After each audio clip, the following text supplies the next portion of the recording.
सभी को नमस्कार। आज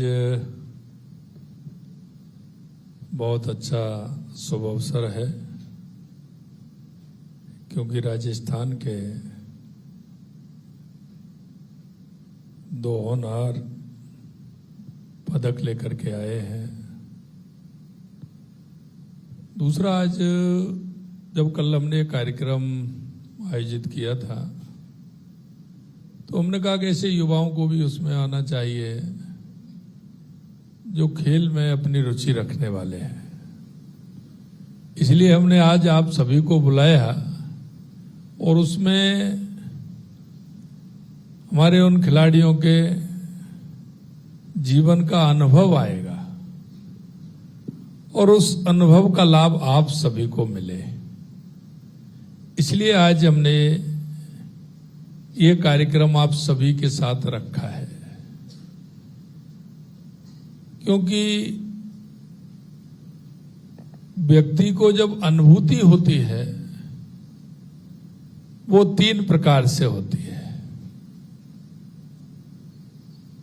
या तो देख करके होती है, या सुनकर होती है, कोई कहे कि मैंने ऐसा किया है तो उससे अनुभूति लगती है, कोई बताता है तो, और या पढ़ करके होती है। तो हमने कहा कि ये अनुभूति जो आपको किसी भी क्षेत्र में होती है वो इन 3 बातों को लेकर के होती है। तो हमने सोचा जो हमारे पदक लेकर के आए हैं ऐसे युवाओं से अगर हम संवाद करेंगे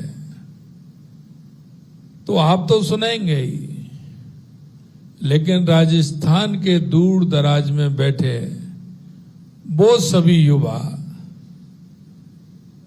जिनके अंदर टैलेंट है, वो कैसे मोटिवेशन उनका हो सकता है, तो दूर गांव में बैठे वो भी युवा आपको देखेंगे। क्योंकि हमारे आपके जीवन में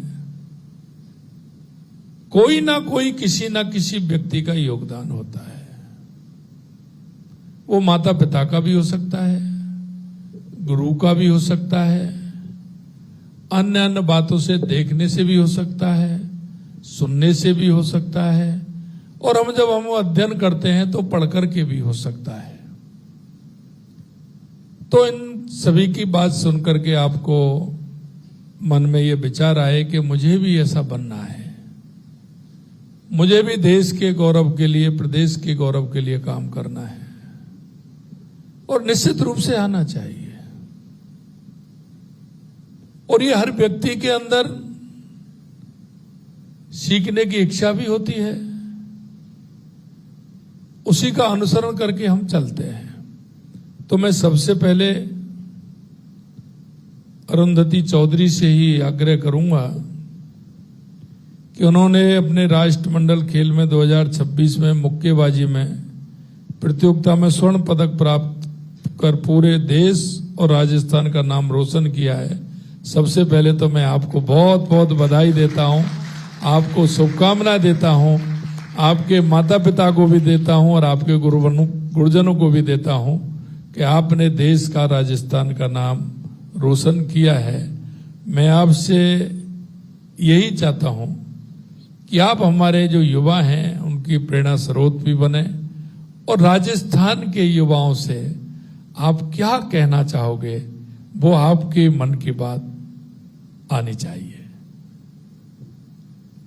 राम राम सर, मुझे बहुत अच्छा लगा कि आपने हम खिलाड़ियों को यहाँ बुलाया और इतना अच्छा सम्मान दिया। मुझे लगता है आज यहाँ पर जो बच्चे बैठे हैं वो इस जो यहाँ पर प्रोग्राम हुआ है इसको देखकर काफी मोटिवेट होंगे, और जो हमें देखेंगे उन्हें भी ये लगेगा कि वो भी यहाँ पे पहुँच सकते हैं। तो मैं इसके लिए बहुत बहुत धन्यवाद बोलूंगी आपको कि आपने हमें यहाँ पर बुलाया है। और मैं सभी बच्चों से यही बोलना चाहूंगी सर, जितने भी मुझे देख रहे हैं, सुन रहे हैं, कि एक खिलाड़ी का जीवन शायद जीत से ज्यादा तो हार का होता है, स्ट्रगल का होता है, सेक्रीफाइस का होता है। पर मुझे आज 10 साल हो गए और 10 साल में ये मेरा 2nd बिगेस्ट अचीवमेंट है। तो मुझे लगता है मुझे जिस चीज ने यहाँ पहुंचाया है वो है सब्र। क्योंकि सर इंजरीज का काफी मैंने फेज लिया है। मैं बॉक्सिंग खेलती हूँ, उसमें वेट कैटेगरीज को मैनेज करना रहता है। काफी रातें भूखी सोई हूँ, प्यासी सोई हूँ, पर उन्हीं सभी चीजों ने मुझे एक ही चीज सिखाई, बस मुझे सब्र रखना है, मुझे सब मिलेगा। मुझे मेहनत करते रहना है, मुझे सब मिलेगा। और जहाँ पेशेंस होगा सर, वो हर एक खिलाड़ी को रखना बहुत जरूरी है। पेशेंस रखेंगे तो वो पक्का जो मुकाम पे पहुंचना चाहते हैं वहां जरूर पहुंचेंगे। बहुत अच्छा, आपने जो पेशेंस की बात कही है, वास्तव में ये बहुत आवश्यक है, क्योंकि या तो खिलाड़ी जीतता है या सीखता है। और यही बेटी ने कहा है कि कभी निराश नहीं होना चाहिए।